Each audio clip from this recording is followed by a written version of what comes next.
बिस्मिल्लाहिर्रहमानिर्रहीम। बायोलॉजी समझने के लिए हमें कुछ इम्पॉर्टेंट टर्म्स समझने होंगे जो कि बायोलॉजी में बाज़ औक़ात इस्तेमाल होते हैं। वो बेसिक टर्म्स या इम्पॉर्टेंट टर्म्स क्या है? The first one is cell. Cell is defined as the basic unit of all living organism। यानी हमें जितने भी लिविंग ऑर्गेनिजम्स नज़र आते हैं बायोलॉजी के मुताबिक ये सब सेल से बने होते हैं, खुलिये से बने होते हैं। यानी इसका मतलब ये है कि लिविंग ऑर्गेनिज्म कि जिस्म की बुनियादी इकाई क्या है? वो सेल है। यानी लिविंग ऑर्गेनिज्म का जो वजूद है, चाहे वो प्लांट्स हो या एनिमल्स हो, ये वजूद छोटे छोटे सेल्स यानी खुलियों से बना है। अब on the basis of cell organism के दो किस्म है। एक होता है यूनिसेलुलर ऑर्गेनिज्म और दूसरा होता है मल्टी सेलुलर ऑर्गेनिज्म। अभी यूनिसेलुलर ऑर्गेनिज्म का मतलब क्या है? यूनि का मतलब है वन, यानी वो ऑर्गेनिजम्स जो सिर्फ और सिर्फ एक खुलिये से बने होते हैं। Unicellular are those organism which are made up of one cell. ऐसी ऑर्गेनिजम्स की मिसालों में आते हैं अमीबा, पैरामीशियम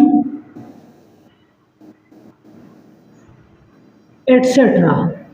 ज़्यादातर ये जो यूनिसेलुलर ऑर्गेनिजम्स होते हैं ये माइक्रोस्कोपिक होते हैं। माइक्रोस्कोपिक का मतलब ये है कि हमें आंखों से नज़र नहीं आते, बल्कि इसको हम माइक्रोस्कोप की मदद से देखेंगे और स्टडी करेंगे।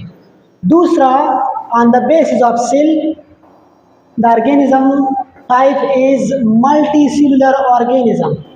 Multi mean many, so those organisms which are made up from two or more cells, two or more cells।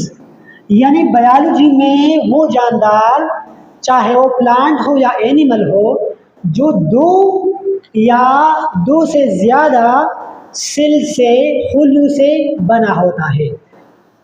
जितने भी हमें ये ऑर्गेनिज्म नज़र आते हैं आंखों की मदद से, जो हम अपने इर्द गिर्द देखते हैं, चाहे वो प्लांट हो या एनिमल हो, चाहे वो परिंदा हो या फिश हो, ये सब मल्टी सेलुलर ऑर्गेनिजम्स में आते हैं। नाउ जो अदर इम्पॉर्टेंट टर्म है वो है prokaryotes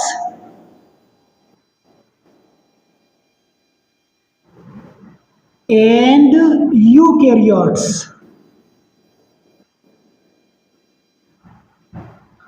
On the basis of cell structure, all the living organisms are classified into two groups, prokaryotes and eukaryotes। Now what is prokaryotes? Prokaryotes और eukaryotes क्या है? तो आपको ये बात पता होनी चाहिए कि सेल में बहुत से ऑर्गेनेलीज होते हैं। तो अगर सपोज ये मैंने एक सेल की स्ट्रक्चर ड्रा की, तो सेल में एक ऑर्गेनेली है जिसको हम न्यूक्लियस कहते हैं, और यूकैरियोट्स में न्यूक्लियस डबल मेम्ब्रेन बाउंड होती है। यानी न्यूक्लियस के इर्द गिर्द दो मेम्ब्रेन होंगे, तो जिन ऑर्गेनिजम्स के न्यूक्लियस के इर्द गिर्द डबल मेम्ब्रेन होंगे तो ऐसे ऑर्गेनिजम्स को हम यूकेरियोट्स में शुमार करेंगे। इसी तरह जिन ऑर्गेनिजम्स में न्यूक्लियस के बगैर जिन ऑर्गेनिजम्स में न्यूक्लियस के इर्द गिर्द मेम्ब्रेन नहीं होते ऐसे ऑर्गेनिजम्स को हम बायोलॉजी में प्रूकैरियोट्स कहते हैं। प्रूकैरियोट्स की मिसालों में आती है बैक्टीरिया एंड सायानोबैक्टीरिया। ठीक है, अभी यूकेरियोट्स की मिसालों में बैक्टीरिया और सायानोबैक्टीरिया के अलावा तमाम लिविंग ऑर्गेनिजम्स आते हैं, जैसा कि इंसान, काऊ, बफेलो, फिश या जितने भी प्लांट्स हैं तो ये यूकेरियोट्स की कैटेगरी में आते हैं। इसी तरह बायोलॉजी में बहुत से टर्म्स इस्तेमाल होते हैं, मसलन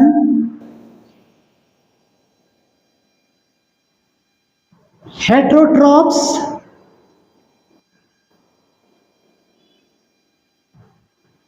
एंड ऑटोट्रॉप्स।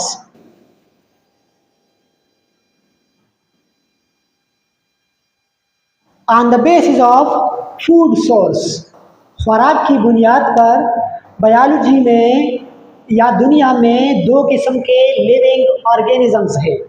एक को कहते हैं हेटरोट्रॉप। तो what is heterotroph? Those organisms which cannot prepare food, यानी बायोलॉजी में वो ऑर्गेनिज्म जो अपना खुराक खुद तैयार नहीं कर सकते हो, ऐसे ऑर्गेनिजम्स को हम हेटरोट्रॉप कहेंगे। हेटरोट्रॉप में कौन कौन से ऑर्गेनिजम्स आते हैं?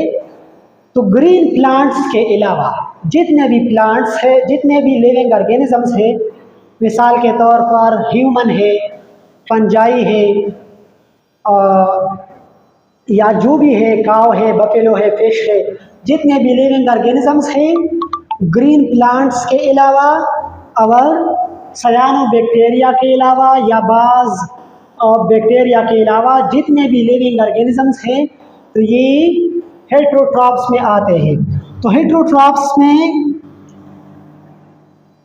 कौन से ऑर्गेनिजम्स आते हैं? ऑल एनिमल्स,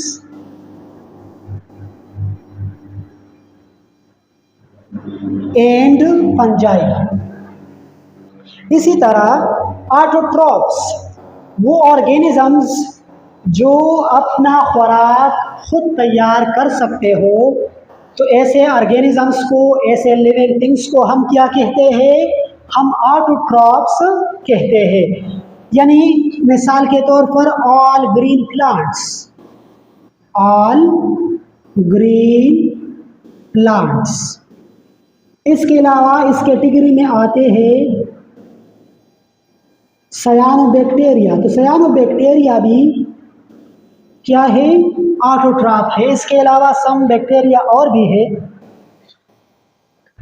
अच्छा, ऑटोट्रॉप्स में क्या होता है कि अपना खुराक खुद तैयार करते हैं। तो आपको ये बात याद रखनी चाहिए कि ऑटोट्रॉप्स ग्रीन प्लांट्स या सायानोबैक्टीरिया में एक पिगमेंट है जिसको हम क्लोरोफिल कहते हैं। तो उस क्लोरोफिल की मदद से एक प्रोसेस है फोटोसिंथेसिस, उसके ज़रिए ये ऑटोट्रॉप या ऑटोट्रॉपिक ऑर्गेनिज्म अपना खुराक खुद तैयार कर सकती है। अभी हम आते हैं हैबिटेट और निची। तो ये टर्म्स भी बायोलॉजी में इस्तेमाल होते हैं।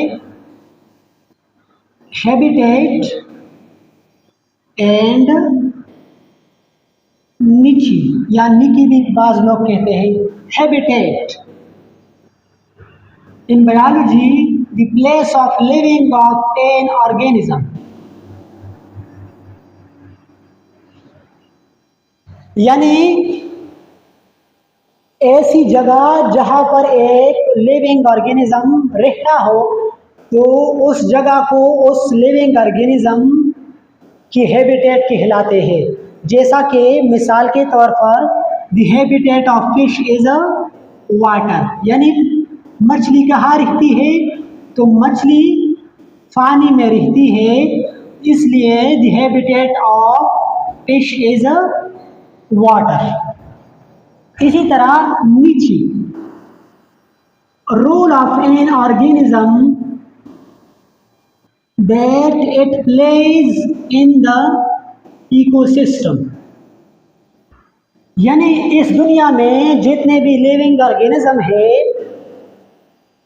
इसका हर एक ऑर्गेनिज्म का एक स्पेसिफिक रोल है जो वो अदा करता है।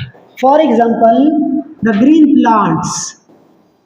प्लांट्स क्या करते हैं, तो green plants prepare food for all living organisms. So the niche of green plants is a preparation of food, यानी ये ग्रीन प्लांट्स की निची है, इसका काम है।